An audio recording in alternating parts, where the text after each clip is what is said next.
নিখোঁজ সংবাদ। নিখোঁজ সংবাদ।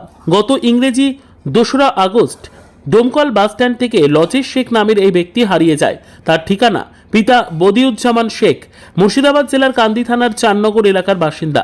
হারিয়ে যাওয়ার সময় সাদা পাঞ্জাবি, পরনে লুঙ্গি। যে কোনো সহৃদয় মানুষ দেখে থাকলে 8370874860 এই নম্বরে ফোন করে তার পরিবারের হাতে তুলে দিন। আর খবরটি বেশি করে শেয়ার করুন যাতে ছেলেটিকে তার পরিবার ফিরে পায়। আমি সারো বলছি আপনাদের চ্যানেলের মাধ্যমে, যদি আমার ভাইকে কেউ দেখে থাকো কিংবা কেউ পেয়ে থাকো আমাকে বলবা, অতি অনুরোধ। আমার ভাইকে আমি যখনই তোমার হাত থেকে নিয়ে যাব আমি 10,000 টাকা পুরস্কৃত করব। এই নাম্বার থাকলো, বাড়ি চারনগর, কান্দি থানা, পোস্ট অফিস মাহাদিয়া। পাবা, যে কেউ পাবা, আমার ভাইকে একটু আটকে রাখবা, অতি অনুরোধ। আমি এই চ্যানেলের মাধ্যমে বললাম, নাম্বার দেওয়া আছে আমার, সবাই মিলে। ভাইয়ের নাম লজেশ শেখ, বয়স 35 বছর। কোথায় হারিয়ে যায়? ওই ডোমকল বাস স্ট্যান্ড ওর মধ্যে হারিয়ে গেছে।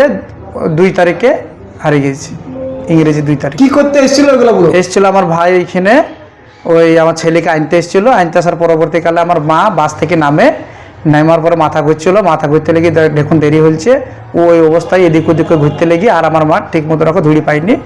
দিয়ে আমার মা এখানে ছিল মোটামুটি রাত্রি 7টা পর্যন্ত, পাইনি না পাওয়ার কারণে আমার ভাই বা আমার মা বাড়ি পালিয়ে যায়। কি নাম তোমার? আমার নাম সারু শেখ। বাড়ি কোথায়? হ্যাঁ, বাড়ি কোথায়? বাড়ি চারনগর, কান্দি থানা, পোস্ট অফিস মাহাদিয়া।